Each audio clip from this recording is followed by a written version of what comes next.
We're going to switch it up and talk a little bit about college arms. And I got to start with Cade Anderson, man. I guess a two-parter on Cade Anderson, left-handed pitcher out of LSU.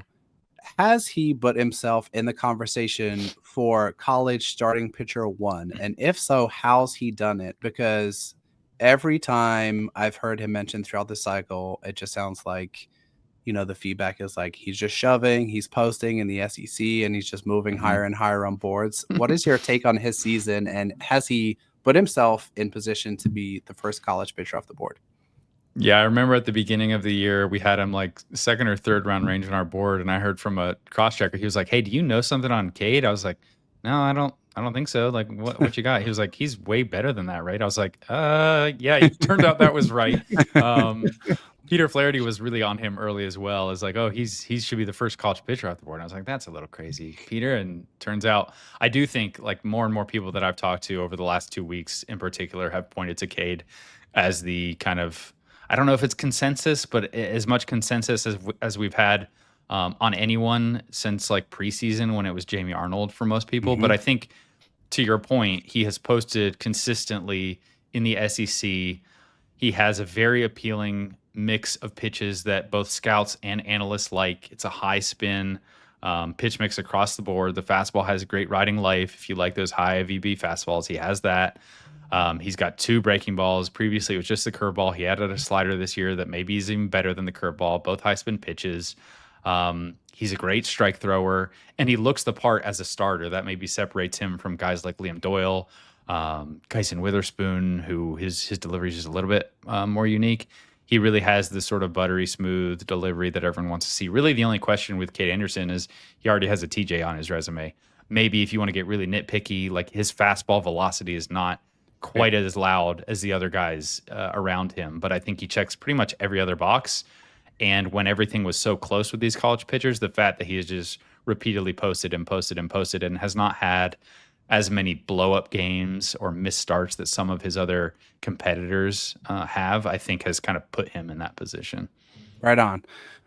One other college starter I wanted to ask you about, you actually brought up, is Tyler Bremner. He was a guy who was top 3 to 5 on most boards entering the season. By all accounts, had a pretty slow start, but has kind of quietly turned it around in the second half of the season, albeit maybe not against some of the kind of sterling competition some of these other guys are going against, to the point where, he's sitting in the teens on a lot of boards at this point. If you're a team selecting there, how do you weigh up his season from the slow start to the strong finish? Let's say you're picking at 16, 18, somewhere in that range. Is Tyler Bremner someone who kind of appeals to you given how strongly he finished out the season? Yeah, he does. I feel like I've kind of always been a pretty big Tyler Bremner fan, even when it wasn't going great for him, because even when it wasn't going great, you still saw this stuff. I think he gets nitpicked a lot because, to your point, he is not playing in like a power conference where you with him being SP2 with Jamie Arnold for like best college pitcher in the country entering the year, the expectations are so big. And you really want someone like that to dominate in the conference that he's in. He did not do that early on. He missed, I think he had a 3-inning start and he was pulled. And so there were some questions about, is he hurt? But really every time he's taken the mound, it's been 96 mile per hour sitting there, touching 98, 99 regularly. The changeup has looked every bit of a double plus offering. He's upped the usage of that pitch and getting a ton of swing and miss. Really the only real critique that I would have with him from a stuff perspective is the slider was not as effective this year as it was a year ago. And the way I think about him is almost like Chase Dollander. His sophomore year was tremendous. His junior year, the fastball command backed up a bit. The slider was not quite as effective. He wasn't quite as dominant. And I even think if you compare Bremner's season this year to his sophomore season, it's better than that Chase Dollander comparison. Like you could look at some of the peripherals and say he just had his best season, because down the stretch, it was double-digit strikeout games basically every time out.